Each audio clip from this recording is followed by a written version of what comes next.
There's never a dull moment when it comes to Minnesota sports. Whether it's positive or negative. The Yankees have swept the Twins. Minnesota Sports Chat has you covered. Talking nothing but Minnesota sports all year long. It's time now for the soon-to-be award-winning, if only in his own mind, Minnesota Sports Chat with your host, Ross Brendel. And here we go. Welcome inside edition number 218 of the soon-to-be award-winning Minnesota Sports Chat, presented by Beans Coffee Company. Make sure you use that promo code SPORTSCHAT at coffeebybeans.com. You'll save some cash on the best coffee you will ever put in your mouth. That's promo code SPORTSCHAT at coffeebybeans.com. Joining the pod today, my guy, Mr. Do-It-All for SKOR North. Words now for the sporting news, Mr. Judd Zulgad. He is at J Zulgad on the X Machine. Judd, I'm very happy for you joining the sporting news online and doing some work for them. I can't tell you, growing up when it was in magazine form, far before the internet was cool, how excited I was when the sporting news came to my house, because I would immediately run outside and they would always cover every team in little blurbs. Yep. And I would always read the Minnesota Twins little blurb, the Minnesota Vikings little blurb. Yep. And I just got such a kick out of that. It was such a great publication. And I'm glad to see that both you and Forno are doing work for them. So congrats to you. I'm not even sure. Thank you. I told you congrats. Congrats. No, you didn't, but thank you. Yeah, no, it's cool. And in fact, so you're talking about when the Sporting News was a tabloid newspaper. So because then it became a magazine at the end, or it looked more like, because it was glossy, and now it's solely online. But yeah, it's fun, and Forno and I have taken our act elsewhere. So Sporting News, and what's cool about it too is they are launching team by team NFL pages. So like right now there's about 4 or 5 done, and the Vikings is one. So if you are looking for Vikings coverage, check it out.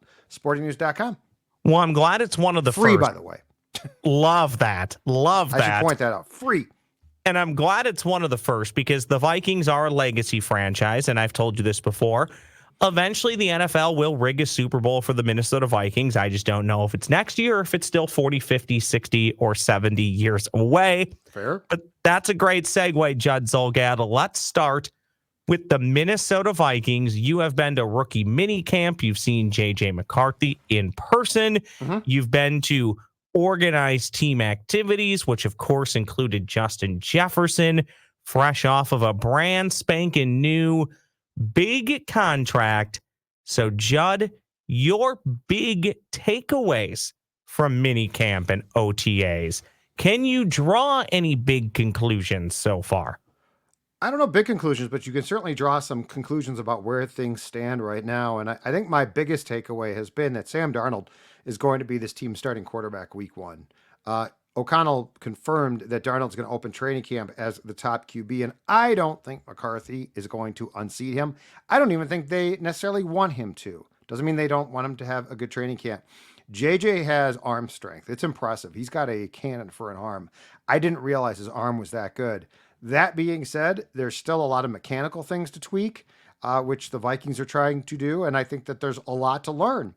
And so this is going to be Sam Darnold's show. The only question is it going to be a show for the entire season? Is it going to be a show for a certain period of time? But that was my biggest takeaway, and this is of no concern that McCarthy is somehow behind. I just think that when you're a young quarterback stepping into a situation like this, it can be overwhelming. And I think Kevin O'Connell and company are going to do everything they possibly can in their power to sort of slow it down. So Darnold is going to be atop the depth chart when training camp opens, and I will be shocked if he's not the starter against the Giants when the regular season starts. What else? Aaron Jones, the running back who was signed from the Packers. Gregarious guy. He's going to bring a spark. I like the fact that I think they're going to trust the running game more because of him and Ty Chandler behind him. But, I thought that was one of the biggest problems with O'Connell's play calling last year was they didn't really trust the run game. And if you look the first 2 years of KOC, Roscoe, they have not run the ball that much, like relative to the rest of the league. And that's going to impact your passing game.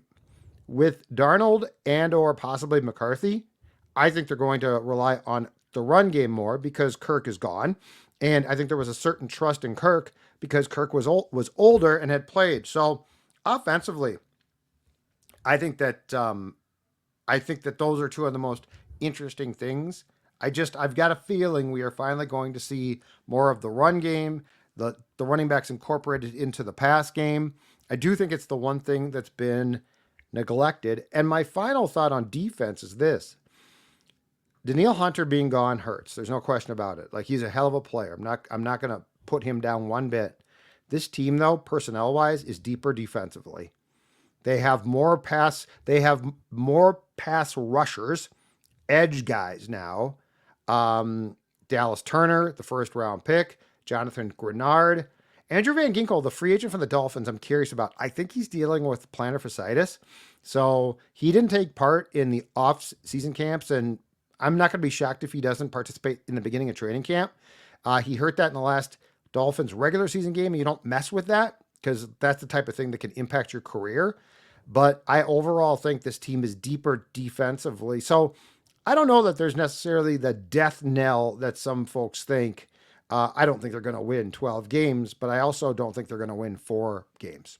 When it comes to athletes and plantar fasciitis, if you've ever met anybody who deals with it that's not an athlete, you know how miserable it is. For an athlete, it can be really tough. Just ask Carlos Correa last year what it did to him. He was still pretty good defensively, but he was struggling a little bit last year. And I don't want to speak out of turn, but I believe that was part of what he was dealing with last year for the Minnesota Twins. Am I correct on that, Judd? Yes. Okay. And I misspoke. I'm sorry. I meant to say Liz Frank. Oh, it's a Liz okay. Frank for Van Ginkel. Correa, you are correct. I'm so used to the foot problem being plantar fasciitis that I just said that, but no, it's a Liz Frank, which also is very serious. Also, the Liz Frank was a nice person. I went to high school with her. Thank you. Except she had some foot problems. I wish I had a rim shot ready for that. Oh, I'm glad you don't. No, you're lucky that I don't. There's a lot to unpack from there, Judd. Yeah. Instead, I'll just leave it there and I'll go in a different direction. Sure. I know Purple Daily talked a lot about this, and I've seen other people talk about it as well. And I think it is an interesting talker. I think a lot of people will scoff at the question, but the point is, do the Minnesota Vikings need a true third receiver? Do they need to go out and still sign somebody who's available? Could they acquire somebody on the acquire option? I would say probably not, unless you're dipping into 2 years down the road draft capital, because you don't have much as it currently stands in next year's draft. And I do think it's important from the standpoint of, I don't want to will this into existence, but we saw it last year with injuries. What happens if Justin Jefferson misses a game or two? What if Jordan Addison misses a few games? My question on the third wide receiver is, could that option come internally? Just because in theory, Judd, that third wide receiver should always be in single coverage, or maybe be the easiest one to find the soft spot in the zone because of how much attention is going to go to Justin Jefferson. I would guess Jordan Addison's going to get more attention this year. When TJ Hawkinson is back and hopefully healthy, he also commands attention. So could Brandon Powell just simply be the third receiver? Could it be Jalen Naylor? Could it be one of those guys, or do they have to continue to look outside the organization at, Judd, what I would call a fairly late hour at this point with training camp right around the corner? I don't get the sense that they are. I think the assumption is it's going to be Brandon Powell by default, with KJ Osborne now with the Patriots. And in fact, it's funny you bring this up because I wrote something earlier this week for the Sporting News about Jalen Naylor. Very nice timing. And, it's funny because Jalen Naylor, whenever he's gotten an opportunity to play or participate in practices, training camp practices, has looked really good. Problem is, he never stays healthy. A year ago, he was having a good camp, and then he proceeded to miss 3 weeks because of a lower leg injury. He came back. He was playing against, if you recall, the game that Jefferson got hurt for the second time against the Raiders in Vegas. And Naylor suffered a season-ending concussion in that game. He missed the entire 3-day mandatory minicamp in June this month because of an illness. I think he got the flu. So, and O'Connell talked about this at his last press conference before he took a break here. And that is, Jalen Naylor has to stay on the field. He just has to. Like, you don't know. It's funny. I could see Naylor being the third guy. Like, if he could stay healthy and impress in training camp, I could see an opening day depth chart that has Naylor third and Powell fourth. Powell, I do think, makes the team regardless, but I could also see a world where if he gets hurt again, he's gone with some type of injury settlement because they can't trust him. So, and I'm not even blaming him, but Jalen Naylor to me is one of the biggest wild cards as far as there's something there. But I also think there's a frustration that the Vikings can't get that or they haven't seen it. So I don't think they're going to go outside unless they decide before the regular season to make a trade. I think it's more likely that they're going to bank on Powell, but they're going to give some guys, including Naylor, an opportunity to at least challenge Powell because those top two guys are set in stone. After that, I think there's some question marks. Say it with me, Judd. Your best ability is availability. Availability, Bud Grant. Right. Yep. Your best ability is availability, and that is absolutely correct. And in football, it's imperative. It's tough to help your team from the bench unless you're a coach. Can't make the club in a tub, as Denny Green used to say. I like that one too. Okay, one thing that's not available to still a good chunk of Twins fans and likely won't be available this season. The Minnesota Twins on Bally Sports North, if you're an Xfinity customer. Yeah. Both Judd and I have been affected by this. I have since taken a different route to be able to watch my Twins. For about a month, Judd, I was finding illegal ways to watch the game, which I got to hand it to people that do this. It's creative. It's nice to save a buck, but damn, is it difficult to do. I mean, I tried it once and I had pop-ups coming up. Yeah. I had pop-ups coming up left and right, and I'm like, this isn't worth it. And I just gave up. And I do love listening to baseball on the radio. I will say this without being too mean, Judd, because it's not in my nature. There's issues as to why I can't listen to a bunch of Twins baseball. I'll put it that way. I still do enjoy ball on the radio. I'll still listen to the Twins on the radio, but I can't make it my main source of watching, or following the Minnesota Twins. I don't, speaking on the Twins and Xfinity and Bally Sports North, I still have a hard time blaming one single person for this. But I will say the longer this has went on, Judd, I think I kind of blame Xfinity more. And the reason why is, the Twins deserve blame for taking a deal that they knew come April 30th probably could be a bad option for a lot of Twins fans. And when they say on May 1st, we just found out about this last night, that's disingenuous and it's a flat out lie. Okay, so don't believe that. But if Fubo has taken the deal, DirecTV has taken the deal, Charter has taken the deal, and so have many others, it wouldn't be that difficult for Xfinity to fall in line and just take some deal for the remainder of the year and figure this out, not to freeze out their customers. It's incredibly frustrating, Judd, and I think it's sad. And I don't know. I'll be honest, I haven't went and looked at the numbers to compare this time this year to this time last year. But you can tell, Judd, if Twitter, Facebook, Instagram, TikTok mean anything, there's just a bit more of a general disinterest in the Minnesota Twins. And I gotta believe that's because half your fans can't see them. They have no access to them. Yep. Your greatest advertising momentum, which is the telecast, is gone, and people forget about them. And I mean, this is a day and age of gratification. And if you can't get that, you're going to move on elsewhere. Long gone are the days where baseball was king. And my God, if you couldn't get a baseball game, there was trouble. So yeah, this is interesting because one is I understand what you're saying about Xfinity and it makes perfect sense. My problem is this. Diamond Sports Group just needs to go out of business. Like, that's the biggest thing. And they're holding on. They're holding on, Judd. Sundowning. They announced plans a year ago to sundown, which means, okay, we'll be around for another year and then we're gone because we can't afford this. We screwed the pooch. And then they got this, what appears to be a very mysterious deal with Amazon. And they're like, well, now we don't have to go out of business. Yes, they do. Go out of business. Fold up the tent. Now, I did some insiding, and by the way, too, for anyone locally who works for them, if the Twins or a team wants you, they will hire you. The overall thing is those that run Diamond need to be gone. So like the head honchos, see you later, bye. What I was told at the ballpark though was, and this is interesting, and again, I'm not letting anyone off the hook here because this is a disaster. It's an unmitigated disaster, as Stephen A. Smith would say. But in doing some insiding, what I was told was that the Twins and all of these teams, I think there's 14 teams, were strung along by Rob Manfred, who was telling teams for months, all right, we got you.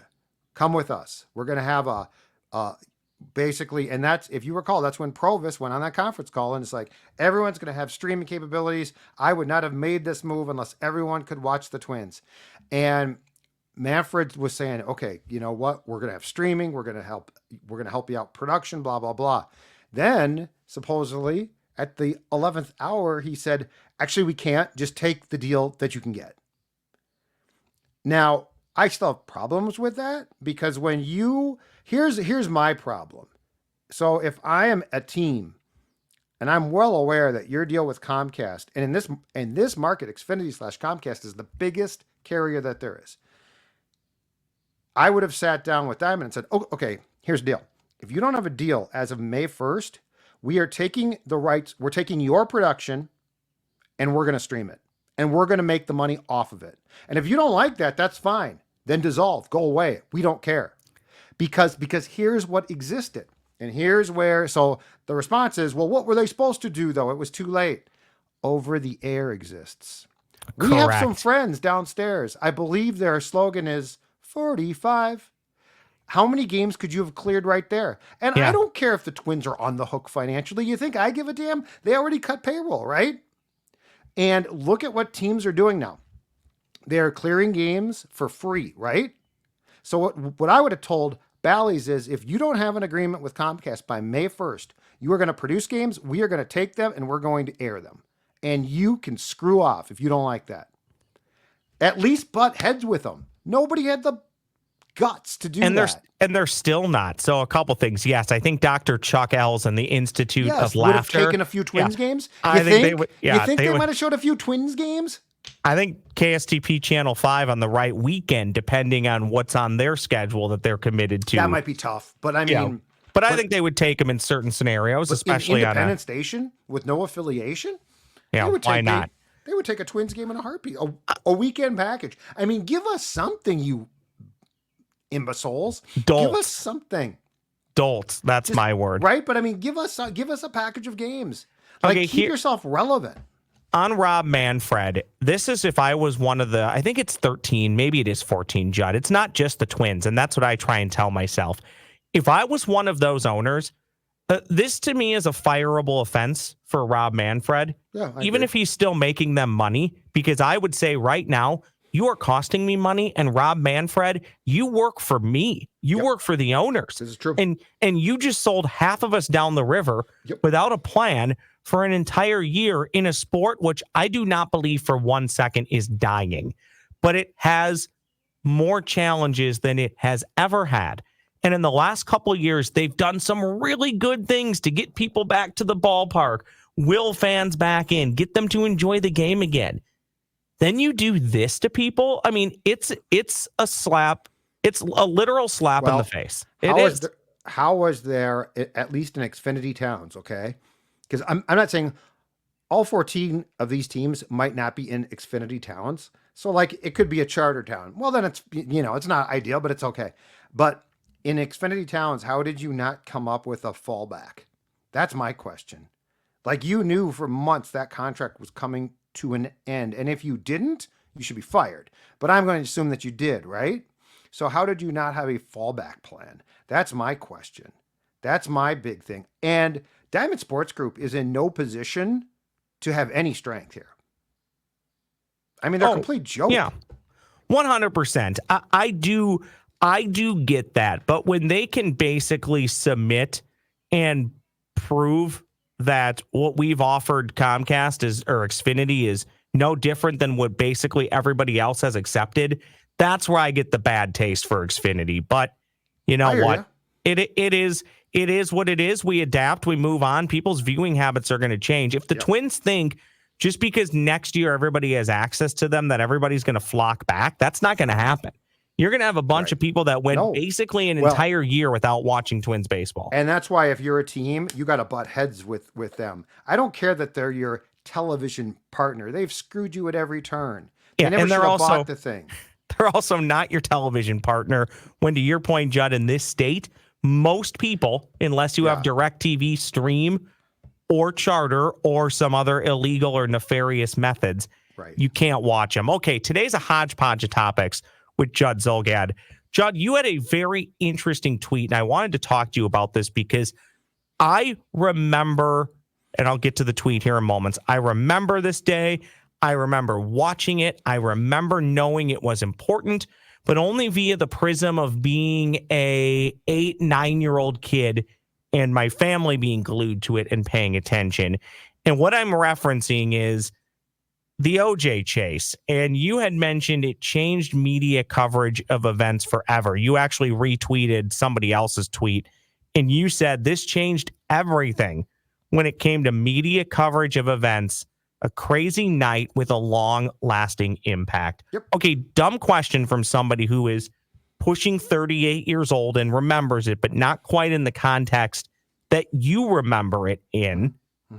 What specifically was that long-lasting impact? Was it that essentially sports crossed over into real life and we've seen more coverage to that to this day? Walk me through that, because I found that tweet very interesting. Or sorry, X. Well, to go back to that night too, and I was what they called at the time an agate clerk at the Star Tribune. To go back to that time, cable was alive and well, but nowhere near what it's become. The proliferation of, news channels now, which have turned into opinion analysis instead of just, CNN used to give you the news and not much else. And they'd follow something like this, but you didn't necessarily get what you get now. And I remember, first of all, the, unprecedented decision at the time that NBC in particular had with the Knicks Rockets NBA finals game, which, by the way, if you go back and watch that, it's a terrible game. It's no wonder, if that had been Jordan, they don't cut out as much as they did, but it's, the Knicks and Rockets basically playing football on a basketball court at the time. And so the interruptions or the car chase and how they mobilized into an analysis of this car chase of the white Bronco and the OJ thing too, just to expand. The whole OJ thing changed everything. It's not just the car chase. The car chase was huge. And then you got the helicopters following, right? And I think that's the first time that became mainstream. Now, they might have occasionally, and I don't know this for a fact, I know it became commonplace in California, Los Angeles in particular, to have a helicopter follow car chases, and then they would cut into what was ever on TV there and show you the car chase. Well, this was the first time that I really recall getting a play-by-play of a real life situation going down. Previously there were certainly situations that were followed and that we saw things from, right? But we didn't get necessarily this was everything. Like the helicopters followed Al Cowling's Bronco, and I remember ABC brought because they I think it was Peter Jennings narrating the chase. Al Michaels came on ABC and talked about how he knew the juice, and Costas was giving commentary from the Garden, where I think he was hosting the NBA Finals. But Ross, that led into then the trial, and for the first time, I think, cameras being in the trial. So you literally watched, or if you wanted to, and certain people did, the entire trial. Like, everything about that was, to me, the seed for where we are today, media wise, on coverage of things, which, by the way, is not necessarily a good thing. Like, there's a lot of voyeuristic things that probably aren't healthy, but the OJ thing from stop to start, I think, was the one thing where there were a lot of ideas, some of them good, some of them not good, but altered the way that we watch things and the way that we expect to consume things. You just took the question out of my mouth. Knowing what we know now, was the reaction to the OJ chase and the way it was covered in the courtroom, was it worth it in your estimation? I know we're leaving the sports realm here just a little bit, but do you, knowing what we know now, what would you have kept, or maybe what would you have left from this OJ situation that maybe we'd be better for if we didn't have it today? Well, his litany of lawyers launched the Kardashians, which is one of the worst things to take place in our society, because the now late Robert Kardashian was Johnny Cochran Kardashian. I could go through the rest of them. But anyway, that literally put that family on the national map, which is a terrible thing. I don't think there's any positives there. I don't know that cameras in the courtroom are a great idea.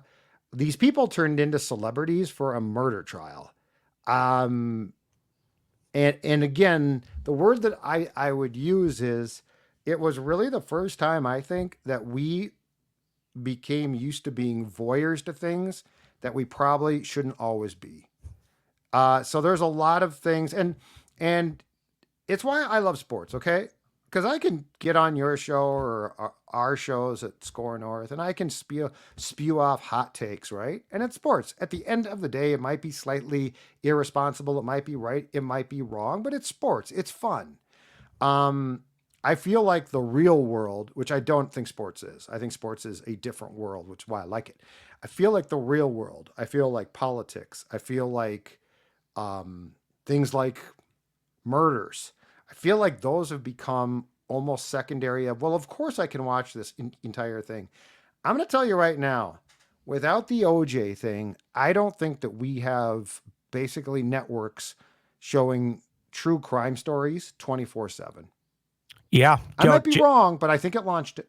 Judd, I think it's a great point. If you go back, excuse me 1 second. The show Dateline dramatically shifted course around that time. Dateline didn't used to always be about murders and really bad crimes, but they have been basically now for the last 25, 30 years. And I'll fully admit, Judd, I love Dateline, but it's not lost upon me that for me to watch a Dateline and really enjoy it, somebody 98% of the time had to die. Yeah. And it used to be. I would tell you, if none of those people died and they didn't make a Dateline, I would sign up for that right now if that was the deal. And as I recall, those shows used to be a little bit more of a news magazine, a news magazine. Investigative reports. I mean, 2020, right? That shifted. When I was a kid, and this goes way back, and it's not a negative, but when I was a kid and we had the Iran hostage crisis, 79ish or so, actually Nightline spun off of that, because Nightline with Ted Koppel was started as what happened today. And we always used to have, Roscoe, the breathing room, right? So it's like, okay, we're going to update you on the hostages, but we're not trying to do it live. Like, we're not showing you pictures and just guessing. It was, at the end of the day, a synopsis. And I remember Koppel's narration would be, day 45 hostages held in Iran. Well, that got done. And then they're like, hold on a second. This is a good show. This is a good idea for a show.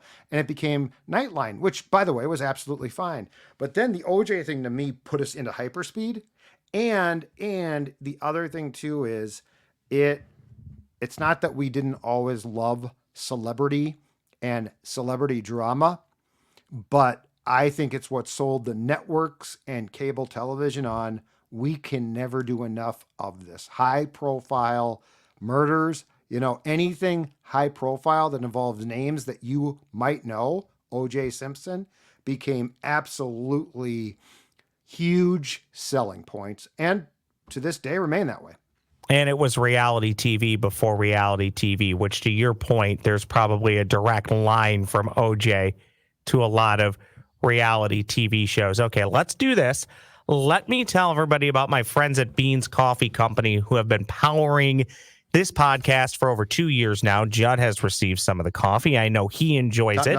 Top notch. Thanks to the Beans Coffee Company boys for supporting this pod. And it's a good time for me to note that they have blends and roasts that will satisfy all coffee drinkers and all palates, whether it's a light roast, a medium roast, dark roast, maybe even need a caffeine-free blend. You can find that all at coffeebybeans.com. Your cup of coffee, it's very important, so drink the best coffee around. You'll also be supporting a hardworking crew right here in Minnesota. They're fans of the same teams we are, so support them like you support your favorite team. I'm back on that Profectus blend. I absolutely love it. Beans Coffee Company ships anywhere in the U.S. with free shipping on all orders over $35. Use the promo code SPORTSCHAT. That's one word, SPORTSCHAT at checkout at coffeebybeans.com to save some cash on that coffee. Promo code SPORTSCHAT. Okay, Judd, let's do this. I've done 5 filler questions with you before. It's been a while. I'm going to do it again. This game segment is inspired by Phil Mackey, a gentleman we both know and love, and report to, I guess, would be a good way to put it. So it's Phil questions. Oh, boy. Launch this with him. We're going to do all sports-related questions for you. These answers can be as long or as short as you want them to be. Okay, Judd? Okay. 5 filler questions. Let's go with number 1. Number 1. Let's do that again. Number 1. Who's that? It's my buddy. It's a great voice, isn't it? That's a good voice, yeah. Yeah, we'll do it again. Here we go. 5 filler questions. Number 1. That is Trevor Brown of the Inherent Dream Podcast Network. He's got a lot of great stuff going in the Princeton, Elk River, Zimmerman area. So just check out Inherent Dream. Google his name for those listening to this podcast. Who inspired you to get into sports media, Judd? Is there a name? Is there somebody that you heard for the first time when you were, instead of being sports dad, you were sports kid? Sports kid. And you went, wow, I like this guy. I like this gal. I want to do this. To go back to the sporting news, the first time I remember wanting to be in this business was I remember we got at the house I grew up in Minnetonka as a kid. We got, I think it was a complimentary edition of the sporting news, and it had a handful or 4 Baltimore Orioles pitchers. It was late 70s, so it was like Mike Flanagan, Jim Palmer. Anyway, I started to page through it, and I'm like, this is a cool job, and I like sports.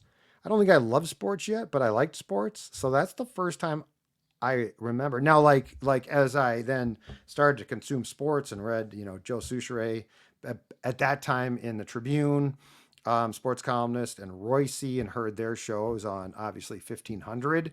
There were a lot of people that inspired my passion for it just through their work. But the first time I remember clicking was when I got that edition of the Sporting News. And to your point from before, I mean, the Sporting News back then was a huge deal. Did you save the Jim Palmer card? The card? Yeah, did you save the Jim Palmer card? Oh, the cover? Oh, was it a cover? I thought there was a card in there. I'm sorry. Nope. The cover. I did not, but I have found it. It's still if you Google it, I think that it's because it's like Jim Palmer, Mike Flanagan. It might be Steve Stone at the time who around Steve Stone. Games. But that's the first time it sort of clicked. Number 2. I hate to do this to you, but describe the pain of losing the North Stars in 93. I was 23, so the pain wasn't probably as great as it should have been, because when you're 23, you don't really care about a lot of it had a more lasting impact than it did an immediate one, if that makes sense. Because I still miss them now, and I loved that building, and the 80s I had been, for much of that time, had been obsessed with the team. But I'd say I miss them more now. I'd say the pain has been greater over a long period of time than it was immediately. I think at the time, at the age of 23, when they moved, I don't know what the word is, but I wasn't nearly as absorbed with it as I became through the years. And what's really weird about it is the Wild replaced them, and I probably miss them more now than when we didn't have the sport.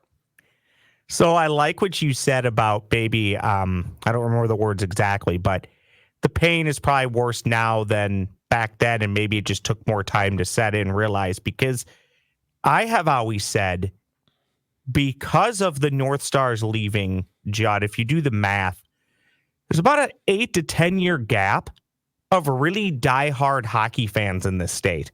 And that's because we didn't have anything. I go for hockey. Yeah, exactly. We'd go for hockey, and that was obviously huge and a great time for them. Still is, thanks to Bob Motzko for bringing the people back. Now let's just bring that national championship home one of these times. That's an aside. But most people my age, Judd, and probably 5 years younger, again, so you're probably talking 29 to 37, 38. I think there's a lot of just casual hockey fans at best in there, because there was no Minnesota team to cheer for. And then I say this jokingly, but also lovingly, when it comes to the Minnesota Wild, for years, I always said, I love the Minnesota Wild. I just don't like the name. I don't like the uniforms, and I don't like a lot of the players. Other than that, I love the Minnesota Wild. Yeah, their branding, it's amazing, because they have done, and especially when they launched, a great job. State of hockey, things. Greatest marketing campaign ever. Absolutely. But yeah, I'm with you. It's funny, because Vikings, Twins, Timberwolves, heck, Lynx, right? All the names make sense. And then you've got this Wild name, which I don't get. But yeah, I think being a more reflective 54-year-old, certainly, than I was at 23, I think I miss the North Stars more now and what it represented than I did at that time. Number 3. Okay, this one's definitely for me, because I want to know how bad my sickness is. I don't need to know off the top of your head, but conservatively, how many bobbleheads do you think you have? Oh my God. I know, okay? They're all out here. I currently have 83. Would you say you have more or less than 83? More. Okay. I just don't know how many more. Okay. I mean, my room is basically filled with them, including the ones that you can see over my shoulder. They're great. They really are a great collectible, as long as you do your best to take care of them. And the older, the better, Judd, because the newer ones... Tark there for you? See, that's good. That's a classic. We've talked about this. The newer ones are great, Judd, because they look more like the players. Yes. But the older ones, and to me, when I say older, I'm talking 80s, 90s, into early 2000s. Yep. That's a better craftsmanship. They're better, they're sturdier, they look nicer, but they don't always look like the player. You know the best ones? The Twins Hall of Fame set that they've done, and they stopped them now, so they don't have a Tovar. They must have stopped. I think they stopped right before the pandemic, but they manufactured Twins Hall of Fame set. So not baseball, but the Twins, right? Yep. And they are gorgeous. This is Killebrew. Look at speaking of the craftsmanship. That one is good. That's nice. All of them, though, all of them are as perfect, spot on. My pride and joy now is this one, because it's very rare. Have you seen this one? Oh my! I was just the Jim Thome. Yes. Babe the Blue Ox one. These Judd, are hard to find. I was trying. I want a Jim Thome Twins bobblehead so bad, and I think that's the only one. It's the only one. Yep. They didn't do one You They didn't do it. cannot find them. I'm They are- jealous. You can find them on a couple of places, but they're going to cost you a pretty penny. And my most recent additions, they're very up and down though. It's the manager set that they produced 2012-ish. Yeah, It ends those are with cool. Gertie. But so like there are some. So like here is Slick Billy Gardner. Okay. And here's the one I like a lot from that set. It's Gene And for- Mock. For those listening, this is a Yeah. great plug. You're going to want to find Minnesota Sports Chat on YouTube, so this will make more sense because you can see it. Gene Mock right here. But then the problem is, so I like those, but then there's some really generic ones. Johnny Gorel, very boring. So it's like Mock is, I think Mock is really good. This could be anybody. Yeah, It but could you be know Bert what? with those That- big eyebrows from Bert. But at Lane. least it's baby blue. That's a good jersey. At No, least. you're right. You're right about that. So anyway, yeah, I think it's more than 80. I don't know. I've not counted though. I'll count someday just for you. I was thinking about this recently, Judd. We are due for a new round of bobbleheads if the Twins want to invest, because you can do another Royce Lewis. That's always going to be popular. You can do a Joe Mauer, Major League Baseball Hall of Fame. You can definitely do Royce Yes. Lewis again, or not? Yeah. What am I? I said Royce Lewis, Carlos Royce. Correa. Sorry, and even Rocco Baldelli. We haven't done a Rocco Baldelli yet. Pablo Lopez, July 6th. Is that the only one this year? And there's going to be a season ticket holder one in August. We don't know Okay. whom yet. The Saints did. I'll show you a couple more. They've had some great The Saints did bobbleheads. Royce. Now I can't get the bat to work, but the Saints did the. Now the Saints are smaller, so they're technically probably cheaper. But that's not a bad one. No, That's Royce. They did that like a month and a half ago, and I don't mind that one at all. And then the one that the Twins have done this year was the Duran one. do you have the St. Paul? Oh, that's nice. Do you have the And same? Watch this. Do you have the St. Paul Saints Wayne Terwilliger? Watch this. They've got it. It plays his tune. Now you're a great WWE mind. Do you know where that beginning part's from? No, I don't. That is the Undertaker. Oh, okay. Yeah, those Okay. those bell chimes are from the Undertaker. Anyway. All right, I got two No, I more don't- for you. I don't have Billy or Wayne. I don't have that one. Okay, that's a great. I've been staring at it on the eBay machine for quite some I time. think I might have a lead on that one, but I don't have it in hand. You know, now that I said that, somebody's gonna go snipe it off of eBay from both of us. All right, here we go. That's okay. Number 4. So you've I don't want to give away too much information, but you and I have spent, you more than I, we've spent a fair amount of time in or around the Field of Dreams in Dyersville, Iowa. Yeah. Would you say the Field of Dreams is a cool spot, or would you say it's overrated? You know what's funny? It's really cool. So like this is a great question because there's two responses.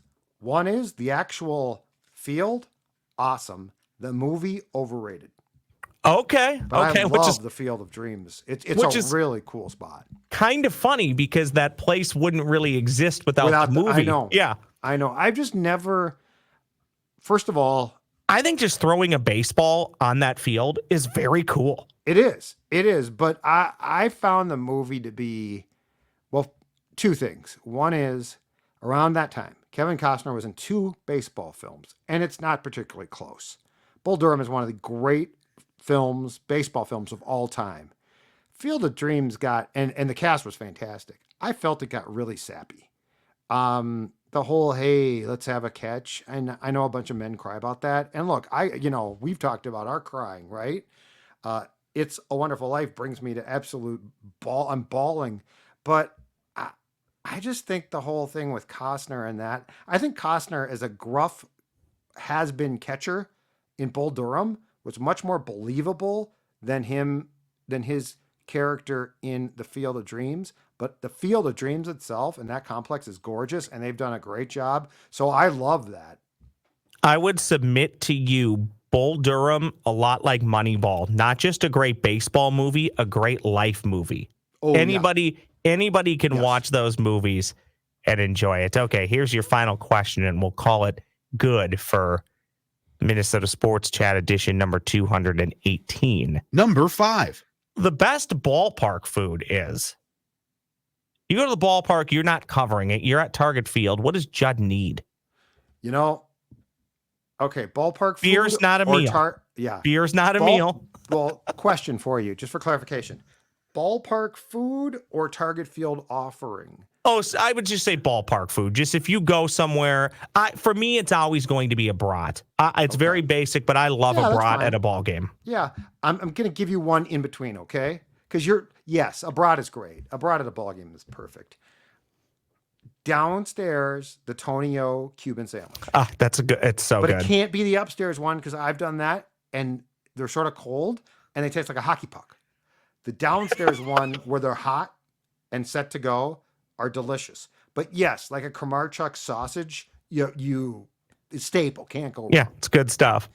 The Tonio thing is interesting because are you talking, when you say upstairs, are you talking like the 200 level or whatever that is? And it might be gone now. Sure. There was one in the top deck. So I had a buddy who was at the Twins game on Sunday, and it was Father's Day Sunday, and it was all, in my opinion, it was miserable outside, right? It was too hot. And he said it is so hot here, and I just texted him. I said that's one of the problems with Target Field. When it's warm outside, the air doesn't circulate much at that place unless you're upstairs standing in the concourse of the 200 level. Yeah, it's a bleeping wind tunnel. Yes, so that's true. That's why I think the Tonio sandwich upstairs gets cold because it's literally a 15, 20 degree difference. But the Tonio's, you know what? It's close enough to being a baseball food.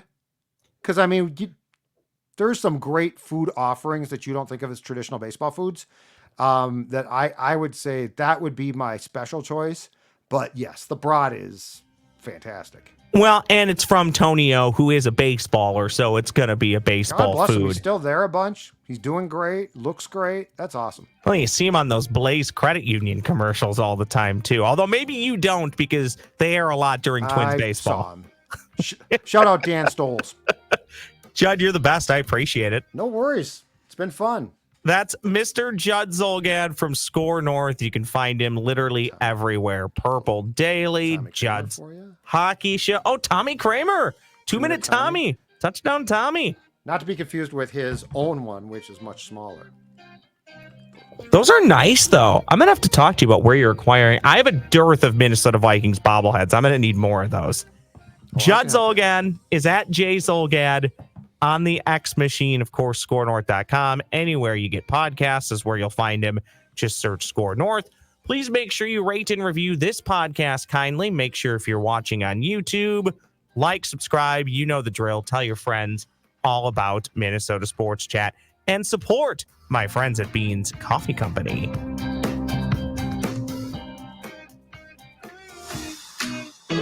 Thanks for listening to Minnesota Sports Chat, presented by Beans Coffee Company. Use the promo code SPORTSCHAT. That's one word, Sports Chat, to save at checkout. Follow Ross on X at the Ross Brendel. Like and subscribe to Minnesota Sports Chat wherever you get your podcasts. Rate and review kindly.